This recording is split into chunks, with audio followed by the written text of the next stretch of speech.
Hello, everyone. Thank you for joining this month's Distinguished Sales Speaker Series. I'm Sherry Mercurio, and I am the Executive Director of the Office of Community Relations at Franklin University. I'm very excited to have everybody here today. For those of you who are returning attendees, you know that every month for about the last year and a half, we have been featuring different speakers who cover different topics within the industry of sales. And as we have discovered ourselves as we've been hosting this series, the number of topics and the far reaches of sales are just never ending. So this, as we continue to go on, we've decided that we didn't want to stop our momentum. And over the course of the summer months, we know people are busy.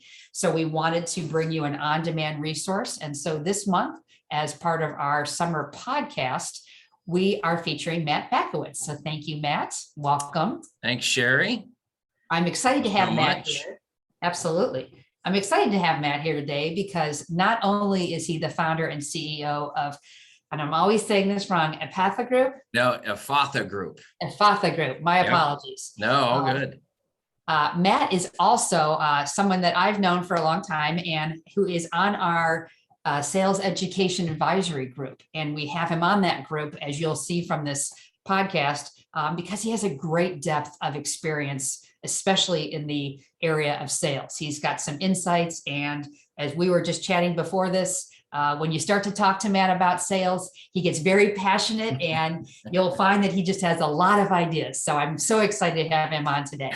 Before we get started, his organization actually works to open new opportunities for companies by providing high-level executive sales representation and training to achieve desired sales results. 3 models of engagement are offered, along with an innovative training program based on proven science and data. His formula for success is strategy plus resiliency plus simplicity equals success. That's right. He has more than 20 years of sales leadership and business development experience. And prior to going out on his own and starting this group, he worked at Dawson and Continental Office Interest in several different capacities across the entire company.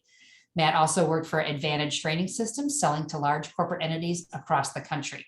His commitment and passion are evident when it comes to business development and sales leadership, as you will hear. Currently, he's a member of the Sales Advisory Council at Franklin University and has served on different boards and committees over the years in the Columbus region. He graduated from Miami University with a Bachelor of Science in Business Administration Management and balances his career and home life with his wife and 3 children. So with that, I want to say again, welcome, Matt. And let's just jump right in. There's a lot there. You've done a lot. So, with that in mind, that actually segues right into my first question for you. You've done a lot in your career, and it's all had a focus in one way or another on sales. Yeah. During your career, what have you seen or noticed as the most significant changes in what we'll term for now as sales? Right. And that's I love that question because I always look at things to where things are constantly changing, right? And if you don't change, what is it? If you don't change, you die, as I hate to use that term, but you become irrelevant. And so things I've seen, there are some things that will always be there. It's just different ways in which you go with it, right? And that is relationships are always going to be critical when it comes to sales. And, but now with that, I think it's even more important than even when it was before. It's always, I always say to people in real estate, you have location, location, location. In sales, it's relationships, relationships, relationships. But with that, you got the things that have changed is I think a lot of people in the past used to rely just on the product selling itself. Okay. And now with everything and the changes that have occurred, I use the term, instead of calling people salespeople, I call them solutions providers, because that's truly what you're doing. If you take, you look at it, you're helping people out and you're providing them a solution that will either improve their business or their own life. And the things I've seen is over the years, people used to just force the products or the services on the people. Like, you need this, you need this. But the fact is now you have to be unique, right? You got to stand out. I had a client once tell me the reason they love working with me is because I always brought creative new ideas.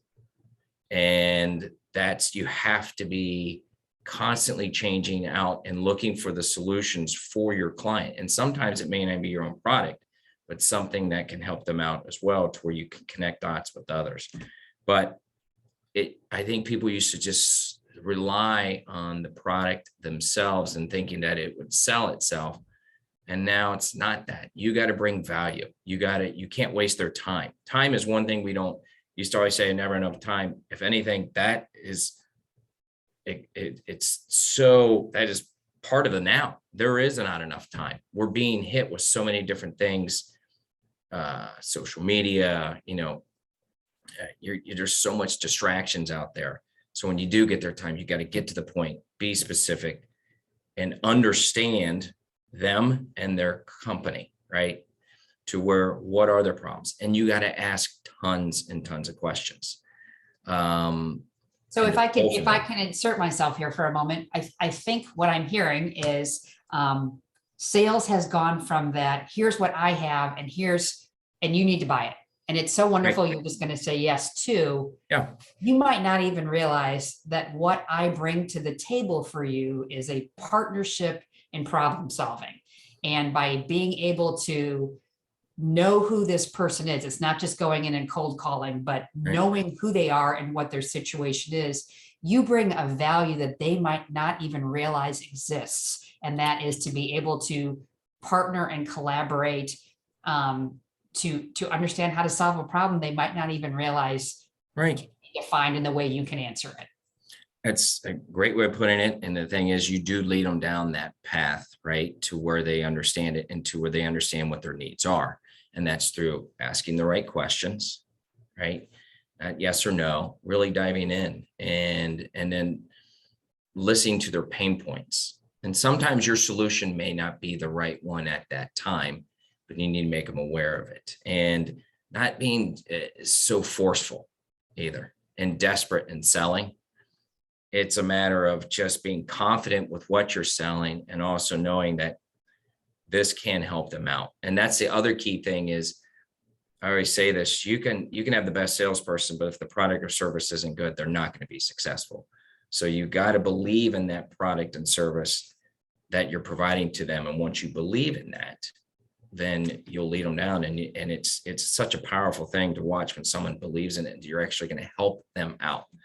I always look at it to where, people look at salespeople and they think, oh gosh, salespeople, right? And that's why I want to change the term from sales to solutions provider, if you want, because that's what we're truly doing. And to where you're actually helping them out. And I always say, it's like a doctor, right? Don't look at me as this person doing it for. I'm here to help you out to improve your life, or to help your business be more profitable, or to help out individuals to become more productive. And, when you take that mindset, rather than saying, buy my product, this is it, it's a whole different sales approach as well. You said something that made me think, I've always had this joke with my husband that, I would never be in sales. And he says, but you are in sales. If you do public relations, if you do this, that's sales. So when you said, it's not enough to have a great product, you have to believe in it. Conversely, you can have a great product, but it doesn't mean you should be the one that's selling it. Correct. So talk to me a little bit about, everyone sells, but not everybody should be in sales. Like, you need to be able to listen to those kind of things. Talk to me a little bit about that. Yeah. And it's a great point. I think, and this has been one of the frustrating things through it, to where so many people have been forced into sales because, you're not good at this, just go into sales. The fact is we have so many people that's not their strengths or the right skills. So yes, the phrase is, everyone does sell and serve to one another. That's just the way things are set up, but not everyone is going to be that sales/solutions provider, because that's not where their strengths or their skills are. And, to that, companies need to evaluate who they're going to put out there. Okay. This is the tip of the spear. They're the ones that are representing the company or the product or service. But they're also the ones that are going to be bringing in the business so everything can move forward. And it's just the fact that you can't just think that an extrovert, is going to be the right person. sometimes that's not the right individual. You got to truly look at the skills, right? And in the term that from the book that we've read, The Science of Selling, the ambivert, right, is the person that we're looking for. And to your point, Sherry, you probably are an ambivert. And that's why you're successful at what you do when you sell, because there's a part of this of the questioning, understanding, listening, but also that part to where it's not about you, right? It's about your client. It's about the individual you're selling to. I all the time I have when training salespeople, they're like, gosh, he hasn't called me back, or she hasn't called me back, or I haven't responded. And I'm like, you may not be relevant to them right now. You don't know what's going on in their life. You don't know where they're being distracted, or the service or product they're trying to provide just isn't that, what they need right now. You have to understand that it's not about you. It's about them. And sometimes there's some patience that you need, but that's where it comes to the things of, like, I believe in, it's strategy. That's part of being strategic, how to go about it. Again, consistent persistence without annoyance is what I say. There's an art to it. Yes, there is. I haven't pushed people over the top, that's but you've learned that ways, but strategy, keep it simple, right? It needs to be understood.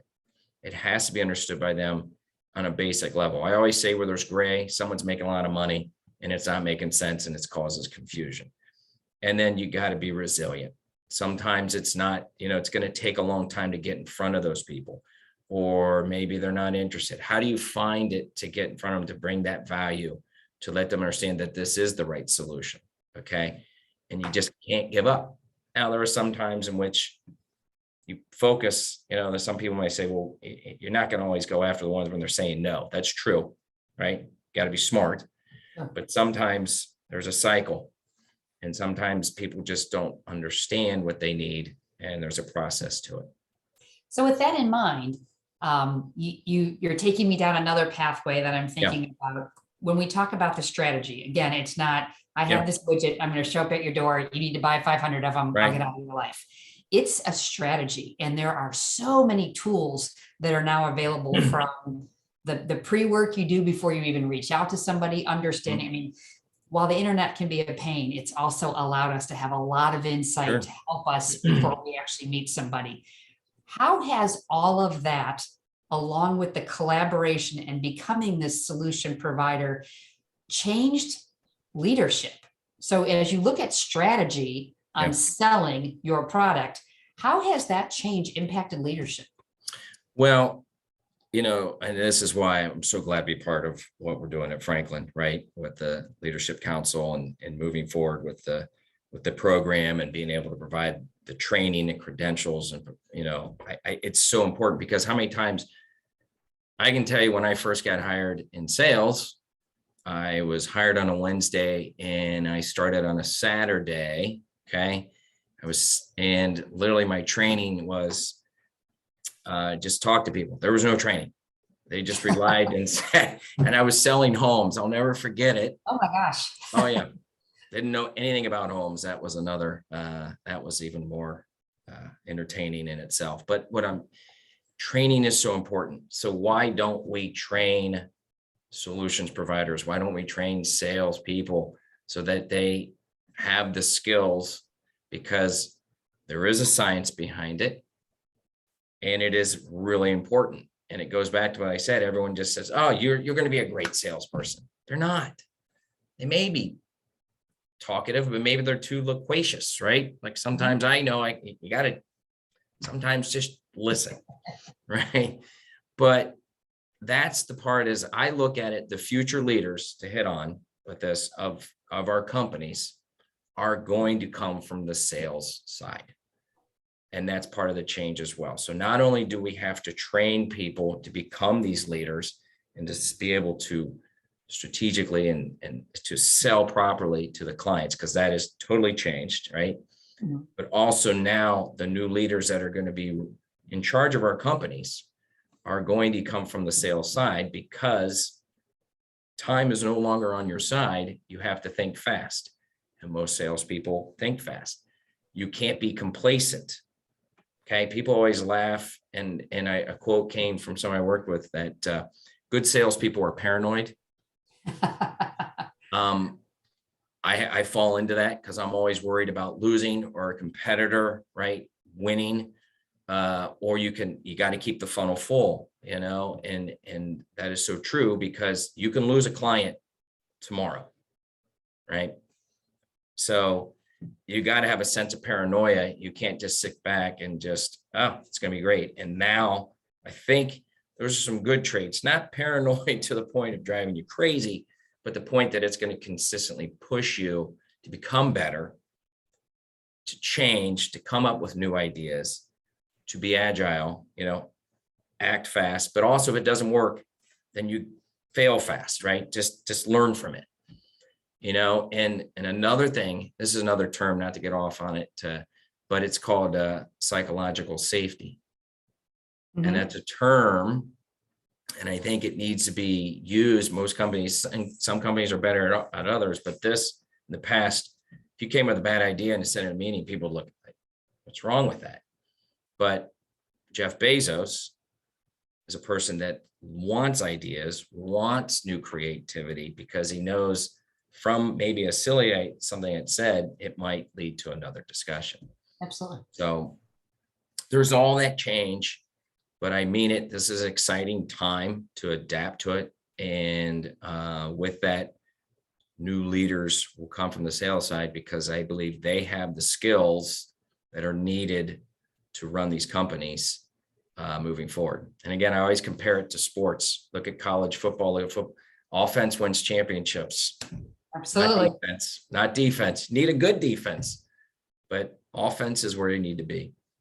So one of the things you keep spurring other questions in my head. Yeah. You and I have had this conversation as part of our council. There are large organizations that we are aware of who, much to your experience when you were selling homes, they hire somebody and then they send you out.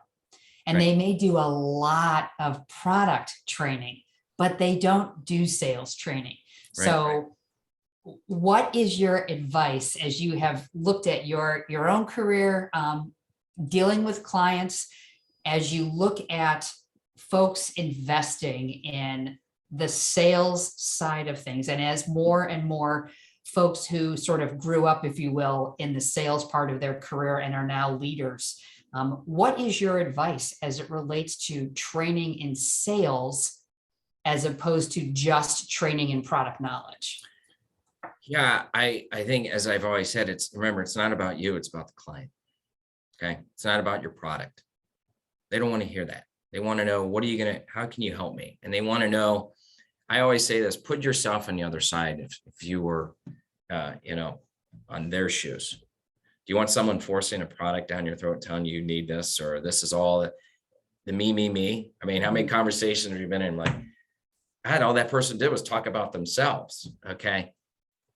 You need it. There's a time for it, but you have to, again, this is part of the strategy to where you understand the company, you understand their needs, and you got to realize, and there's buying signs that come from them, right? Body language, asking the right questions, and then you can use that in educating them as to what the product can do and help them out, right? So you do need the product knowledge, because you're not going to go in there and just start asking 1,000 questions. And you're like, I don't even know what I'm talking about. I'm not sure, but again, it goes back, take a step back. It's about the client and making their experience to where they realize this is going to benefit them and they feel comfortable with you and they know you're going to be with them throughout the whole process. You're not just going to leave, hey, thanks, never going to see you again. They're buying you, and that's with the relationship, right? And it's really all of it together. And that's why those ambiverts are the ones who really are exceptional at it, because there is a part to them that they care about that person. They want to do a good job. They believe in the product, and they're going to lead that person to that solution. And instead, I've heard different strategies from different companies and talked to different salespeople, and they're like, all they do is talk about the product. They tell us and just go after it and don't just shove it down, just get in front of them. And there's so many, that process may have worked, but it's changed, it's gone. And I still see companies doing that right now. And I'm like, it's so archaic. And because people can get on and research, right? They can do their own research on it. So by doing that, asking those questions and leading them and literally taking that science approach, that analytic approach, the strategic approach is so important. So have you, I'll ask one question that we didn't Yeah. discuss beforehand. Yeah. But as you're saying this, you have had a really phenomenal start to going out on your own. Oh, thanks. Thank you. Been fortunate. It's been a grind. It's been a grind. It's because of what you're doing. And so I wonder if you can share, without giving client names, and this could be from your past life. Sure. What are the big needs as you're having these conversations and you're listening and folks are saying, we need your help with sales because A, or where we're finding a challenge is B. Is there a common thread that you're seeing? Is there, as you take a step back and look at where you're providing value, where is that need? So what I have, when I started this out, and again, there was hypotheses or theories that came up there. I had red flags thinking like, hey, I'm going to try this stuff. Okay. When you meet with them, you do realize there are a lot of people that shouldn't be selling. Okay. And that's not a bad thing. They were thrown into it. And there's other ways for them to where they should be using their skills. But the fact is people are right now, because of how much change is going on, they need those people to understand what I just explained last, that process, right? It's not about the product, it's relationships and selling a good and leading these people down and helping them out with the solution. Collaboration is a word we're going to be hearing tons of, right? Absolutely. And also, I believe in reciprocity and helping others out. Okay. And then also cross-selling. So collaboration is help, and part of the reciprocity is bringing those. Sometimes you may meet with the client. You may not have a solution for them, but you may know someone who does. Okay. You can bring those individuals. You're still bringing value to the client, but you're also helping out another person. I always say, what a novel idea if we would just help each other out, be successful, right? Absolutely. I mean, you take, because it does, and some people can help you out more than others, but it's just a fact of helping out. And I see that to where you can help others sell why they're not, and bringing them business and opportunities, but you're still bringing value. You remember your client's like, wow, he didn't get anything out of it, but he brought a solution to me. And oh, by the way, you helped someone else out. So big believer in collaboration and reciprocity. All right. And bringing in others to do some work for you as well. You may bring that in and you can still focus on what your day-to-day stuff is. But, you look at those things as we move forward, and it's so important. And there's another, what else? I'm completely going on a blank. I remember what else. The other one I was thinking, collaboration, reciprocity. It'll come to me. Sorry. No, that's absolutely. I was thinking in my head too of my own. I always do this. I think of, because sales, we've had this discussion, because I feel that the word sales, I love it and I hate it because it's so encompassing, but it's often evokes this very narrow idea of what it means. I always say everybody thinks of sales as Glengarry Glen Ross, and it's that very, that's the worst. I know everyone loves it, but that thing has given us such a bad name. It is. It really is. And I think of, everybody does do sales. If you're that person who's creating code for some software and you think, I'm never going to have to, at some point, you're taking that thing off of your computer and you have to sell it to somebody. It may only be one person. It may be your boss. We sell every single day. We laugh that we sell to our spouses. I want a new house, so I'm selling that to my husband. Oh. I'm selling that every day. Yeah. But we all sell. And I think that there is I think there's a lot of opportunity. I think where you see sales that I've witnessed myself really be successful is, to your point, it's a collaboration, it's connecting. It's listening and saying, Right. I hear what you need. I can't fulfill this, but as your partner and your solutions provider, I know this person over here. You and I've had a conversation just last week about a specific situation that wasn't related to what you're doing, but you were attempting to connect somebody you were talking with somebody that I was talking with. And Right. those create, at the end of the day, relationships. And, in a relationship, to be a healthy relationship, it's a give and take.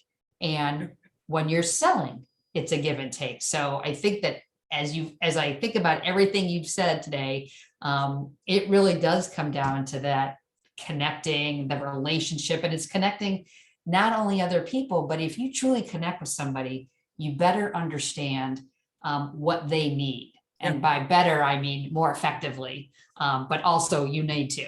The better goes both ways there. I remembered, I brought it back. The other thing was cross-selling. Yes. And so that was the other part that I've learned through this. And sorry, not to,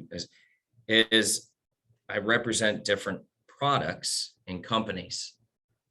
And I did a presentation for a company earlier this year. And they have they have a main focus of a product, but they also offer 10 to 11 other different services. Okay. I had to take the time to educate these individuals who aren't sales or solutions providers. And that's why I said to them, you need to be a solution provider to your client. They're already buying from you from one product, but you need to educate them, cross-sell your other services. Because, and I told them, I go, it's not a cold call. It's not a warm call. That's a hot call. Okay. They like you. So what I have learned in doing this is when I'm out and selling and representing the clients I do, using these individuals' times, I used to think, do I just wear the one hat for the client, or do I wear my hat and explain to them the products I have? And what I've learned is when you have good products and services and things that they need, you sell it just like I told that company. And what I've learned is they're like, oh my gosh, I do need that. Great. Hey, have you ever thought about this? Completely different thing, but they look at me, relationship, listening, educating, asking questions. And sometimes through that one meeting with that person, I can connect 2 of my clients, sometimes even 3, because that individual, that company needs those services or product. That was one of the things that came to mind, and I have seen as being like, wow. And I thought about that. And 1 is because of time. They don't have enough. 2, they trust you with the relationship. And then 3, you're taking a pain point away from them because there's so much distraction. They're getting hit from others. When they have that relationship and trust, then you get in there and you can help them out. So that has been probably the one thing I was most concerned with, but I found out has been actually a strength to what I'm doing right now. So it goes back, cross-sell, sell your solutions, everything. Make sure your clients know everything that you can do. Don't assume they know it, especially when you have other services or products to provide. It's critical. Absolutely. I mean, and as I always say, your insight and your passion for what you do are evident when you speak. So I want to thank you. We've covered a lot today, but I want to thank you. I want to be cognizant of your time and our listeners' time. I want to thank you also for your continued service on our sales advisory board. We know what we know. And then there are the people that are, one of the reasons that Franklin is successful is because we know that there are people who are in organizations who are doing the things we're teaching about. And if we want to be relevant and if we want to have that applied approach, we need to be talking to the people who are in it. So thank you. Thank you for your willingness to be here today. Oh, thank you. I can't thank you enough. Sorry for me losing my train of thought. No, you're fine. You know what? but wait, I brought it back. I reeled it back in, you know. I mean, it's just, Well, we listened. We were your that's the partner, grit and so resiliency. Don't give up. You'll figure it out. But no, I can't thank you enough. Thanks for Franklin University. I'm so impressed with the people and the passion themselves. And I'm so excited to see what we're going to be. One, thank you for inviting me to be part of the council, but I think what you're going to be doing with this new program is going to be unreal. And I think we're going to change lives. I think we're going to be there. And I can't wait to see the success, but also to watch you guys are going to be responsible for a lot of growth and a lot of helping out a lot of companies, not only in our region, but across the country. So thank you. And for those who are listening who might not know, the university is currently in the process of working to launch a master's in sales. We are still going through all of our accreditation process, but our hope is to be able to launch that soon. And we're pretty excited because, as Matt has suggested, it's an opportunity to help people, as we do with all of our programs. Our programs are relevant and they're tied to workforce development. And this program takes a really unique approach to sales in that there's data analytics, there's the business psychology. We bring all of it together in a very unique way that I think is going to be in keeping with our brand. And that is, what you learned tonight, you can take back to the office tomorrow and immediately implement. So with that, I just want to say thank you so much for being here. And everybody, please, if you enjoyed today's session, subscribe to this page and you'll be able to see our other upcoming events. We have a monthly event talking about a different portion of sales. So with that, I want to thank everybody and we will see you soon.